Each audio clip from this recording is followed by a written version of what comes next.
Good morning, y'all. My name is Ryan, and welcome to a brand new Dynasty with College Football 25. As you can probably tell from the hat, I'm going to be taking control of the BYU Cougars, starting in the 2024-25 season and going on to try to build a dynasty. It may not be super long, maybe like 10 years or so, but we're going to see how far I can get, see how many players we can develop, how many national championships we can win, but most importantly, how much fun we can have. We are going to just start with the default coach that they have pre-built for BYU, but I'm going to try to make this as immersive as possible if I can in order to involve you guys a bit into at least the storylines of decision making so that we can have fun with this together. So I appreciate you viewing. Let's get into this. So, like I mentioned, we're going to be starting off with RJ Turner, who is the College Football 25 version of Kalani Sitake. It's fine by me. I mean, RJ is a pretty nice name.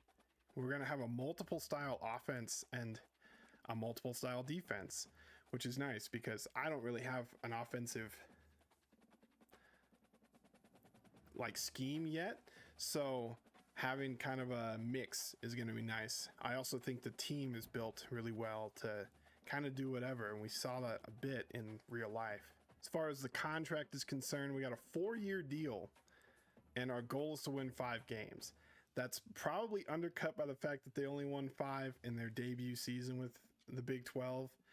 But based on how they performed this season, and even based on the schedule, like taking the regular actual season out of context, I feel like 5 is pretty reasonable. We have, not to say we don't have a difficult schedule, but I do think that it's going to be very possible to finish over 500. We're going to start by introducing you to the roster. If you followed BYU sports this year, you might be familiar with these guys, but if you didn't, I'll try to give you my take based on the overall ratings plus what I saw during the season. I wasn't able to watch every game, but I followed stats and I followed storylines as well as I could. So we're going to start off, of course, with the quarterback position. At quarterback, we've got junior Jake Retzlaff out of Corona, California.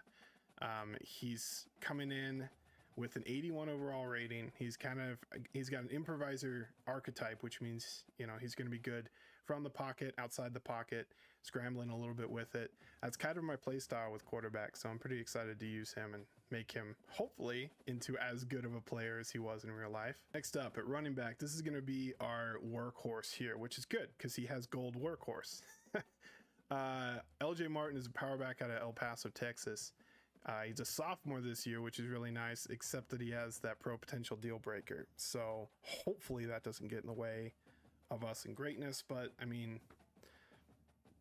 I don't know if it's going to be all that possible to raise that up. It's in one season at least. So maybe we can convince him to stay when it comes time for that. But really that's down the line. So we'll see what happens. Our last major notable offensive weapon is going to be wide receiver Chase Roberts, also a junior out of Highland, Utah. He's a consistent route runner, and he's got 92 speed, I believe, which is 94 speed. I apologize, which is going to be really good for getting him open deep. He was very consistent in real life. I expect him to be pretty consistent here. He's going to get a lot of targets. I almost guarantee he's going to get a lot of targets. So we're going to see a lot out of Chase, hopefully for the next 2 seasons. I don't anticipate he would leave for the NFL, but I mean, you never know, really. A few other highlights on the roster. With tight end, we have an up-and-comer in Jackson Bowers here. He's a freshman. He's 75 overall. He's got good hands. He's not going to play a whole lot this first season, but I expect him to be the guy going forward. And then Reiner Swanson as well is going to be really nice down the road. On offensive line, we have a pretty stacked starting group. They're all in the 80s at least, led by this guy right here, Connor Pay, an 88 overall. He's got 89 strength, which is nice to see, and 92 awareness, and all of his blockings other than run blocking are pretty consistent, which is nice. On the right side, we sink below 80 actually, but 77, high 70s, that's still pretty good. And then on the right tackle, we've got an 84. So we do have quite a bit of senior star power, I guess, for lack of a better word, which is good and bad. Waylon will be sticking around for another season, but Connor's out after the season. Caleb's out after the season. And so is Braden. So we're losing 3 very key offensive starters on the line. And I don't know if you're looking down here. We have depth and we have some people to replace them with, but there's certainly a bit of a drop off, especially at center here. So I'm going to be focusing on offensive line. I know I have to recruit those positions anyway, but we're going to try to make sure we get some guys in there so that we don't lose our consistency on that front. And then over on the defensive side of things, we got Tyler Batty here, senior out of Payson, Utah. He was a beast in real life, the regular season. I want to keep calling it the regular season because I guess that's what I consider it. So if I say that, that's what I'm talking about. But Tyler here was a captain on defense, and he consistently terrorized offensive lines. I don't have stats on him. I could pull those up, maybe put that here at the bottom, but I know that he was a solid contributor, and I know he's in, NFL draft considerations now, probably mid to late round, but he's certainly going to be going somewhere. So it's good to see that coming from our team. It's just too bad that he's a senior, so we'll only get his services for a single year. Another piece of the defensive line is John Nelson here. Not nearly as good as Tyler. Well, he's only slightly less as good as Tyler. 83 overall, also a senior. We actually have quite a few seniors on the defensive side of the ball that are key contributors that we're going to have to replace in the offseason. So whether that's transfer portal or regular recruiting, it's going to be tough, but we have a lot of recruiting boosts or like team up or coach abilities in recruiting for the defensive side of the ball. So while it's going to be tough because we have a lot, we should be able to do it fairly easily, I would say. But I mean, time will tell, right? Another key to this defense is Harrison Taggart, who is a sophomore. So it's going to be nice to have this guy anchoring our defense for the next 2 years. And impact development, while not like the top development chain, is going to be nice. That's, I think, the peak for a lot of this roster is impact development, which is really nice because it's consistent. So Harrison Taggart's going to be fun to play with, and he'll be fun to play with for 3 whole seasons, which is nice. Good for me because I need some help on defense for sure. I'm not very good at it, so he's going to be my guy for a while. The last guy I really want to highlight here is Jacob Robinson, senior corner out of Orem, Utah. He is also unfortunately leaving us. Again, another senior contributor that's going to be gone after a year, but I know he was a really secure part of the defense in real life, and he's going to be our leader. He's going to be locking down their number 1 targets and, hopefully leading to some turnovers and broken up passes. And I mean, time will tell, but I think Jacob's going to be a big reason why our defense maybe bends but doesn't break, and that'll be nice. It'll be good to have another guy like him on the defensive side of the ball to help me out as the user. Now, if you do follow BYU football, you know this man because Will Farron drilled a last second field goal against Utah in the Holy War this year that allowed us to take the win 22-21. So Will Farron's a guy for this year and next year. While his overall isn't great, I trust him. I think his leg's going to be pretty consistent.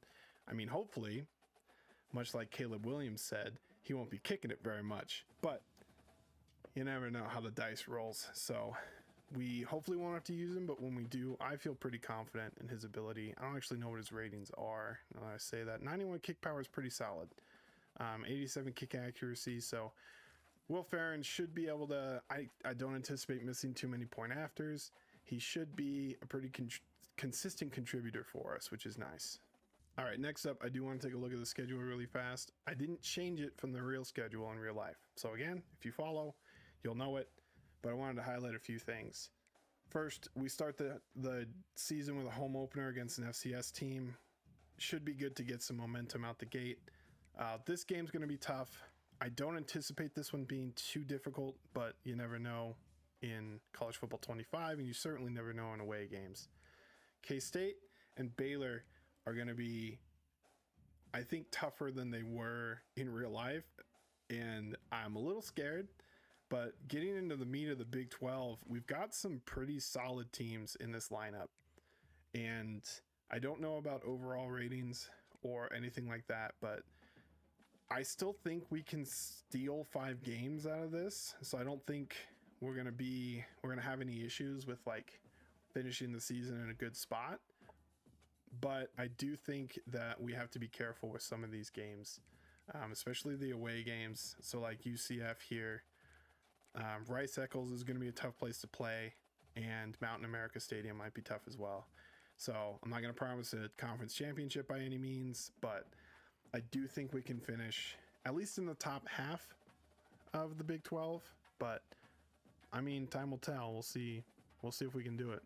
All right, and finally, I wanted to do a quick overview of the recruiting board that I set up. I've set it up already, but I'm going to go over some of the the players that I picked and a little bit into why.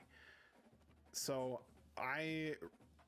not too long after this game came out and I couldn't figure out recruiting, I struggled with it. I signed maybe like 1 4-star, and I wasn't having a good time.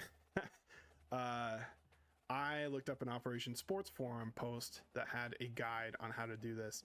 And the number one thing that I took away from them is specifically in the early part of the preseason. So when you're setting up your recruiting board, you want to target higher quality guys, because if you can get in on the ground floor, you only work up from there, right? It's going to be harder to swing in and grab some of these higher quality players as the season progresses and other teams put in interest. So that's kind of what my reasoning has been for a lot of these guys. Also, it's kind of, I've adopted this practice where if they're on my recruiting board, they get a scholarship. There's very rare instances where I'll have a player targeted as a recruit and not offer them a scholarship, at least from week to week. If I scout them and they don't look very good, I'll get rid of them and I'll bring somebody else on. And if they look better, then I send them a scholarship. But 4-star bust still ends up being a high 3-star. So those players are still worth throwing scholarships at. They're worth keeping around, even if they might not be as good as you want them to be at that caliber rating. They're still going to be contributors on either side of the ball. So I always offer scholarships to every guy that I leave the week with, so that I get that boost, because offering a scholarship grants recruiting points. Like, you get a boost from that, or you get interest from that rather. So that's kind of my policy there, I guess. Policy sounds super formal, but I think you know what I mean. That's like my philosophy there, is everybody gets a scholarship between weeks, and then if they don't pan out, they don't pan out. And that's going to happen a lot between this preseason, setting up the recruiting board, and actually week 0, because that's when like interest will actually happen. You can start assigning hours to actually do the recruiting activities, and that's when a lot of the people will fall off your board, because you didn't actually gain as much interest, or somebody else spiked up and you didn't put in as many hours as they did, and you can kind of adjust from there. But that's still early in the season. You still have a chance to catch up on some of those other guys. So that's kind of the process I go into, at least when I start. Week to week, it might be a bit different, might be a little chaotic. That one's still a little shifty. I'm not super confident still in week to week, but I know from the beginning I target as many 4s and 5s as I can, and I try to focus on those in pipeline. Out of pipeline stuff I might target if they're a really good player, or I have a huge need for that player,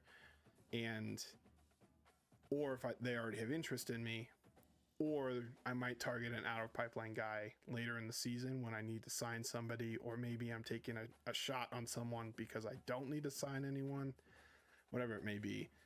So that's kind of my process. Yeah, not super fancy, but I think it works. So to go through some of the players I've got,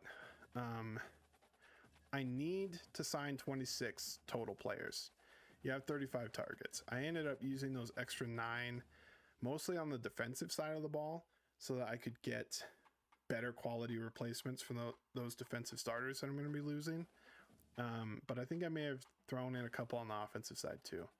But right here we've got Tua Small and Martin Casas. Martin Casas is the #1 overall quarterback. He's coming out of Chandler, Arizona, which is one that I have a pipeline with. So we're certainly going to try to target him. The pipeline's only silver, so UCLA and Oklahoma right there, as well as Texas, obviously, are going to probably steal him away, but hey, you never know, right? I need 3 running backs, so I've got Marquise Donahue, Gio Sorrell, and Glenn Harvey. Some of them are going to be either easier than others, but Marquise and Gio are both in Utah, so both of them will be easier to get than Glenn here. And specifically, Marquise is a power back, which means he would be a really decent replacement for LJ Martin if he does end up leaving. We're going to have to fight off Utah and Oregon, it looks like, but I'm willing to go all in on this guy if it means not losing out on a solid prospect like him. We need tight ends, so we got Greg Espy and Brian Aquino at tackle. And offensive line, it's not necessarily super important that you get the same position that they tell you you need. You just need tackles, guards, and centers. So I did end up getting the same number that I needed, but it kind of mixes and matches. But I've got Larry DePalma here, also from Utah, Park City, Utah. David Byrne, Corona, California. Eric Coker, Tucson. Dion Teemer. Tevin Wiggins, and then Marshall Hagg, Bountiful, Utah. My first, not I guess ever, but certainly for this dynasty, first auto commit. Marshall is already verbally committed to sign with BYU at the end of the season. So right off the bat, we get a 3-star guard. I did not scout before I offered scholarships. I just gave everybody a scholarship that I added to my board. So I don't know how good Marshall is. I probably won't spend points on him because I don't see a point in doing that now. But he'll be depth at the very least. I mean, a 3-star is going to be a contributor into their junior, senior, or 5th year if you don't have any other guys that, supersede them and take their, kick them out of the rotation. So I'm expecting Marshall to, be at least a key piece down the line, which is nice because offensive line, I feel like it's key to have that because you never know who's going to go down. I think I did bump down the injury sliders so that we shouldn't have too many, but they're still possible. So Marshall, I'm pretty excited about because it's always good to start off with a bang, and there's nothing more bangy than a verbal commit right out the gate. So to finish up the offensive line, we've got Dylan Booker out of Newport Beach, California, Malik Johns, Gregory Bingham, which is the only center I put on this list. He's a 4-star center out of St. George. Again, platinum diamond pipeline. I don't know what color that is, but a level 4 pipeline. So I'm feeling pretty good about getting him. I have to fight off Oregon and Utah again, but it'd be nice to have this power center with a to kind of fill in those ranks at center, because once we lose Connor Pay, the 2 backups are both in the 60s right now. So my reasoning here was get a solid, like if I miss out on Gregory, I'm going to go get somebody else at center so that I can replace those guys quickly and get some solid talent in there, because I'm a little worried about just leaving that position as is. It wasn't a position of need, but I think it is. So we're going out to Gregory. On the defensive side, we got Bobby from American Fork here, Tyrone, Warren Durant, our first gem. I scouted most of the guys on the defensive side. Warren's not the only one. He's a JUCO sophomore transfer, but he's a 3-star and he's a gem. We're not currently on his board, but I'm hoping. I mean, he's local.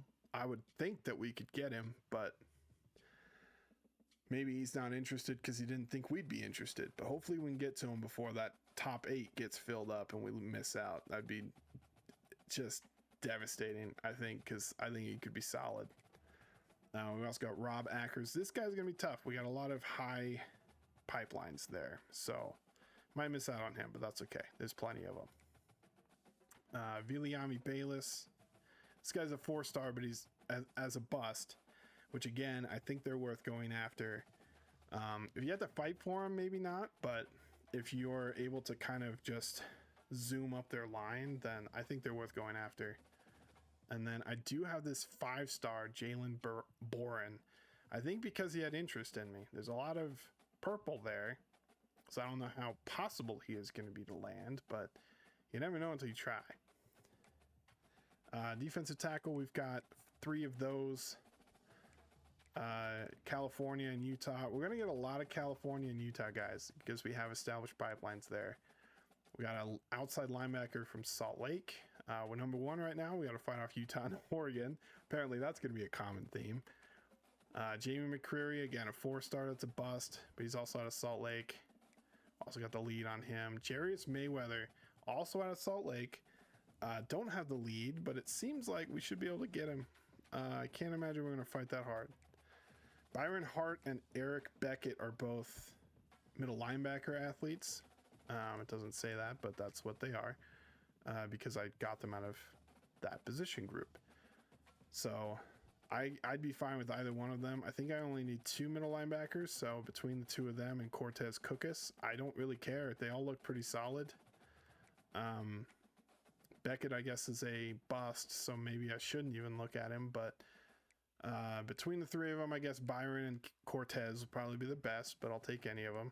We've got Harrison Taggart at middle linebacker right now, so there's not an incredible need for middle linebacker to have an immediate impact. So I'd be fine with someone like Eric or Byron to come in and be a bit of a placeholder, maybe a second linebacker for certain setups or position groupings.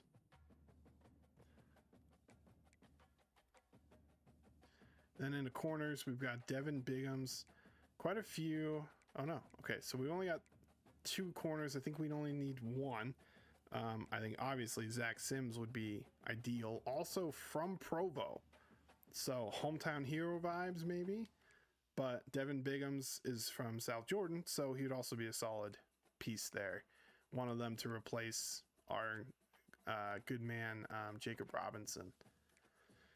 And then strong safety Julius Lieber and Randy Ford. Randy Ford being the only bronze pipeline I think that I saw on here. I wasn't fully paying attention. You can correct me if I'm wrong, but I think Randy's the only bronze one out of Fresno, California, but he's a gem and a 4-star. He's going to be hard to lock down, I think, because he's a gem. But I mean, it's very possible. Also to note, I believe anybody that has a deal breaker, we are pretty solid on, I guess, except for Zach Sims here. He has a B-, and we need a B-. So, or we have a B- and need a B- on brand exposure. But winning can only bring that up. So that's one that we can control a bit. But like coach prestige, I don't expect that to go down. Proximity to home is definitely not going to go down. Championship contender, again, I don't expect that to go down. If it does, it would go down to a B-. Proximity to home, some of these California guys, but I mean, we got it right now, and that's not going to change. Proximity to home doesn't change, so that's nice. So I'm thinking, I mean, I don't know. We're going to find out how this goes. I'm going to jump into week 0 after I'm finished with this and see how many points first off that we get, how many hours, so that we can distribute those. I might actually lean more on the defensive side of things because I tend to recruit more heavily on offense because I like playing the offense a bit more. I'm better at it than I am at defense, and I just think it's more fun. So I tend to focus on those kind of players. But I think for something like this where I want to have consistent long-term success, I think I need to build that defensive side of the ball and really utilize those higher guys to make that foundation strong enough so that my poor performance doesn't impact the overall success of the team. So I'm excited to get started on that. I think we've got some really solid guys here on this list, and some of them might fall off between 0 and 1. Some of them might skyrocket, and we, get a solid guy. Maybe we end up getting Martin. I don't know. We'll find out. I'm going to try to put as many points into him as I can to try to get him as quickly as I can. I'm worried about that brand exposure deal breaker now, though. I didn't notice that before. But, I mean, if we end up going with Tua or somebody else on the quarterback list, I'd be fine with that too. So I'm not too worried about getting the guys that we need. I'm more concerned about getting depth, because I think a lot of the positions of need have guys there that can fill in at least for a year or so. There's also the transfer portal at the end of the season, so I do tend to forget about that. So we got to make sure that we utilize that as well. And that's what we've got so far. It's hard to really say where this is going to go at this point. Obviously, it's preseason of the first year, but I think the recruiting board looks good. I think the roster looks good. I think the schedule is good enough, and I'm really excited to get this started. If you've enjoyed this so far, please leave a like or comment, consider subscribing. If you have any suggestions for things that I can do or things that I can improve on, please leave those down below. I want as much communication from you guys in order to make this more of a interactive experience than just me doing stuff and you guys watching it, or you guys listening to me rant about, I don't know, some kind of nonsense. So if you have any ideas, let me know. Even if it's just like small things like aesthetic changes or an intro idea. I'm not sold or married to anything yet, so if you have any ideas, let me know. I just wanted to finish the video by giving a big thanks to some people in my life that have really helped me to get this far. So big thanks to Amanda, to Matt, to Nick, to Tony, and Joseph, and Brian, and William, and Sierra. They've been a major support for me. They've been helping me to figure out parts of this series that I wanted to work on. They watched the first drafts of a few of my setups and videos, and they have been constantly cheering me on, and I really appreciate everything that they've done for me, and this one goes out to them. And a big shout out to the rest of you guys as well. I know it's easy to skip past videos from creators you're not familiar with or new creators, and it really means a lot that you decided to click into this one. I'm very new to this, and I'm excited to get started, but I can't do it without your support. So thank you as well for clicking in. And just remember, today is a great day to do something amazing.